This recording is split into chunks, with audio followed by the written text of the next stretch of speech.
Pembacaan Alkitab tanggal 4 Februari tahun 2025, hari ke-35.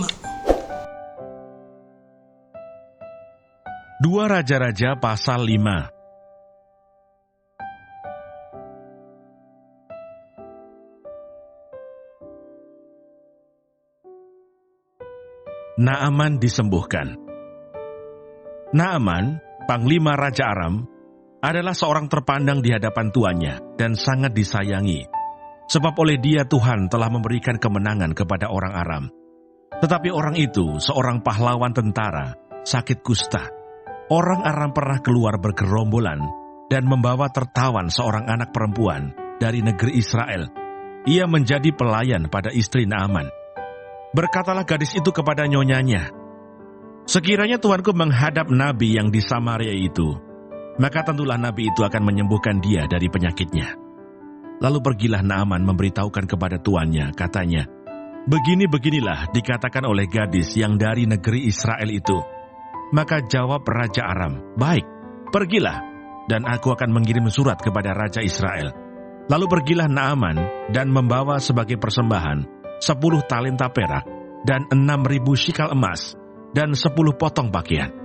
Ia menyampaikan surat itu kepada Raja Israel yang berbunyi, "Sesampainya surat ini kepadamu, maklumlah kiranya bahwa aku menyuruh kepadamu Naaman pegawaiku, supaya engkau menyembuhkan dia dari penyakit kustanya."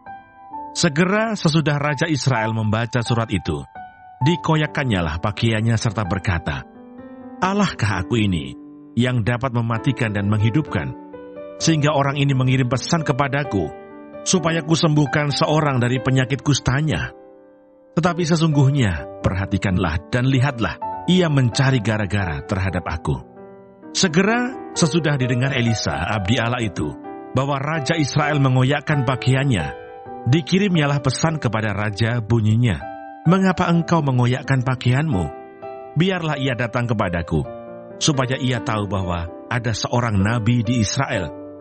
Kemudian datanglah Naaman dengan kudanya dan keretanya, lalu berhenti di depan pintu rumah Elisa. Elisa menyuruh seorang suruhan kepadanya mengatakan, "Pergilah mandi 7 kali dalam sungai Yordan, maka tubuhmu akan pulih kembali, sehingga engkau menjadi tahir." Tetapi pergilah Naaman dengan gusar sambil berkata, "Aku sangka bahwa setidak-tidaknya ia datang keluar dan berdiri memanggil nama Tuhan Allahnya, lalu menggerak-gerakkan tangannya di atas tempat penyakit itu, dan dengan demikian menyembuhkan penyakit kustaku. Bukankah Abana dan Parpar, sungai-sungai Damsyik, lebih baik dari segala sungai di Israel? Bukankah aku dapat mandi di sana dan menjadi tahir?"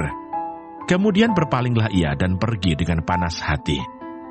Tetapi pegawai-pegawainya datang mendekat serta berkata kepadanya, "Bapak, seandainya nabi itu menyuruh perkara yang sukar kepadamu, bukankah Bapak akan melakukannya? Apalagi sekarang ia hanya berkata kepadamu, 'Mandilah dan engkau akan menjadi tahir.' Maka turunlah ia membenamkan dirinya 7 kali dalam sungai Yordan, sesuai dengan perkataan abdi Allah itu. Lalu pulihlah tubuhnya kembali seperti tubuh seorang anak, dan ia menjadi tahir."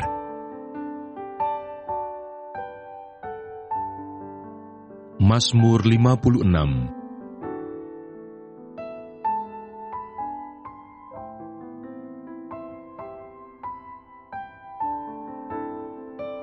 Kepercayaan kepada Allah dalam kesusahan, untuk memimpin biduan, menurut lagu merpati di pohon-pohon tarbantin yang jauh, miktam dari Daud, ketika orang Filistin menangkap dia di Gat. Kasihanilah aku, ya Allah, sebab orang-orang menginjak-injak aku. Sepanjang hari orang memerangi dan mengimpit aku. Seteru-seteruku menginjak-injak aku sepanjang hari. Bahkan banyak orang yang memerangi aku dengan sombong.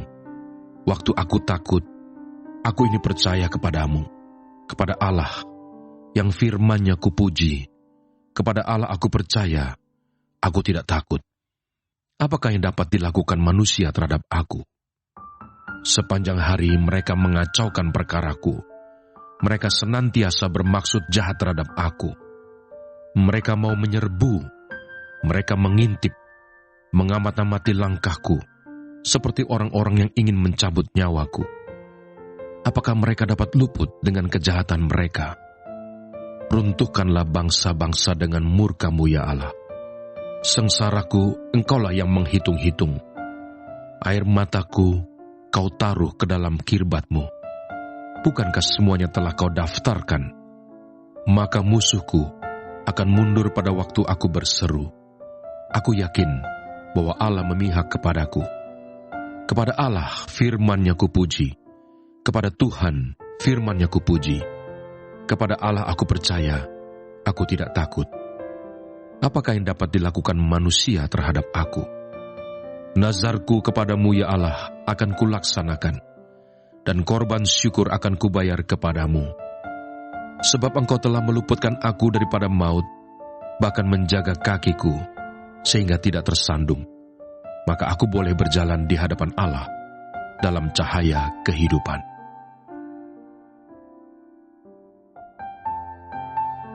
Satu Korintus pasal 14.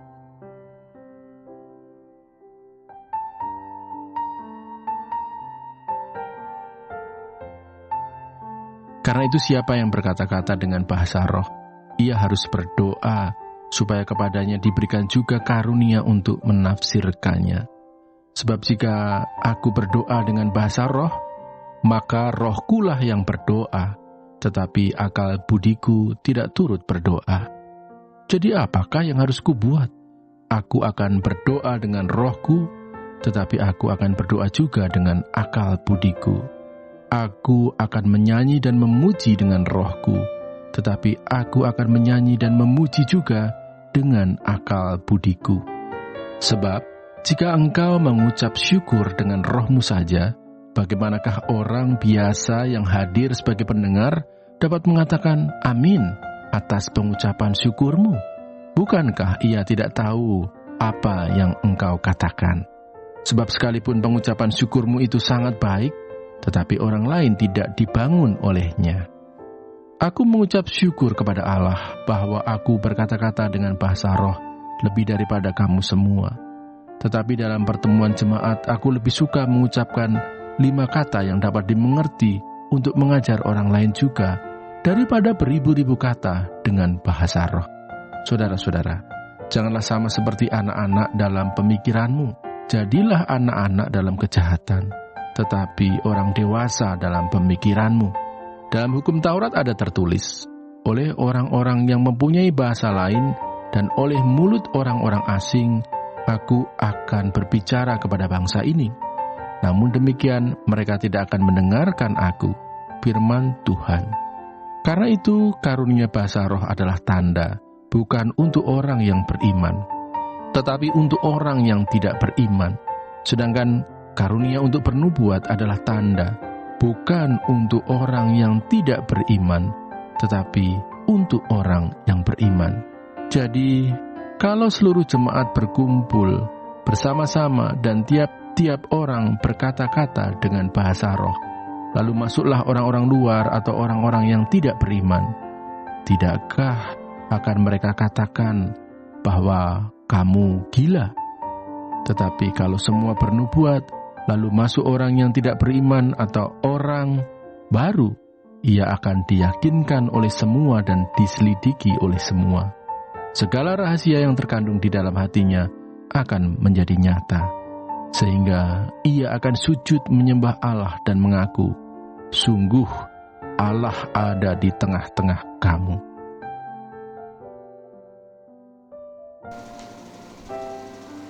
Tema minggu ini, kasih yang membawa misi.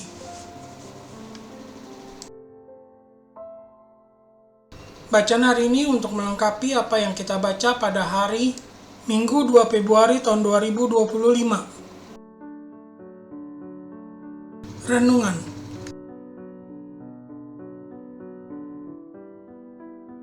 Kasih Tuhan tidak terbatas pada kelompok tertentu tetapi mencakup seluruh umat manusia. Misi kasih Tuhan seringkali menembus batas-batas sosial, budaya, dan agama untuk membawa pemulihan dan kehidupan yang baru. Bacaan hari ini mengajarkan bagaimana kasih Tuhan bekerja dengan cara yang tak terduga dan bagaimana kita dipanggil untuk merespons kasih itu dalam iman dan ketaatan. Naaman, seorang panglima tentara Aram, menderita kusta. Meskipun ia seorang tokoh penting, penyakitnya tidak dapat disembuhkan oleh kekuatan atau kekayaan dunia. Namun, melalui seorang gadis Israel yang menjadi pelayan di rumahnya, Naaman mendapatkan petunjuk untuk pergi kepada Nabi Elisa di Israel. Elisa memerintahkan Naaman untuk mandi 7 kali di sungai Yordan. Meskipun pada awalnya Naaman ragu dan marah karena merasa perintah itu terlalu sederhana. Tetapi ketika ia akhirnya taat, ia mengalami kesembuhan total. Kisah ini menunjukkan bahwa kasih Tuhan dapat bekerja melalui orang-orang yang sederhana, seperti pelayan gadis Israel, untuk menyampaikan harapan dan pemulihan. Selain itu, kasih Tuhan mengajarkan kita untuk taat, meskipun caranya seringkali tidak sesuai dengan logika atau ekspektasi kita. Mazmur pasal 56 adalah ungkapan kepercayaan kepada Tuhan di tengah kesulitan. Pemazmur menyatakan, "Waktu aku takut, aku percaya kepadamu." Mazmur pasal 56 ayat 4, Naaman sempat merasa ragu dan enggan untuk mengikuti perintah Elisa. Namun, ketika ia memilih untuk percaya dan taat, ia mengalami mukjizat Tuhan. Sama seperti Naaman, kita seringkali menghadapi situasi di mana kita harus memilih antara mengikuti logika manusia atau percaya kepada kasih dan kuasa Tuhan. Paulus menekankan bahwa dalam menyampaikan firman Tuhan, harus ada kejelasan agar orang-orang dapat memahami dan dikuatkan dalam iman. Hikmat Tuhan tidak hanya untuk membangun diri sendiri, tetapi juga untuk membawa terang bagi orang lain. Seperti halnya kasih Tuhan yang menyembuhkan Naaman, kasih Tuhan juga membawa pengertian yang lebih dalam tentang kehendak-Nya. Misi kasih Tuhan tidak hanya tentang kuasa, tetapi juga tentang memberikan hikmat dan pengertian bagi dunia agar semakin banyak orang datang kepadanya. Kesimpulan. Kasih Tuhan yang membawa misi adalah kasih yang menyembuhkan, memberi keberanian, dan memberikan pengertian. Naaman mengalami kesembuhan ketika ia percaya dan taat. Pemazmur menemukan keberanian dalam kasih Tuhan, dan Paulus mengajarkan bahwa kasih Tuhan harus dibagikan dengan jelas agar orang lain dapat memahami dan mengalami pertobatan. Mari kita membuka hati untuk menerima kasih Tuhan dengan penuh iman dan taat kepada panggilan-Nya. Biarlah hidup kita menjadi saluran kasih-Nya yang membawa misi pemulihan, penguatan, dan pengertian bagi dunia.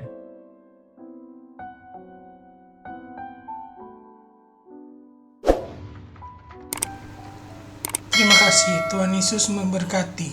Amin.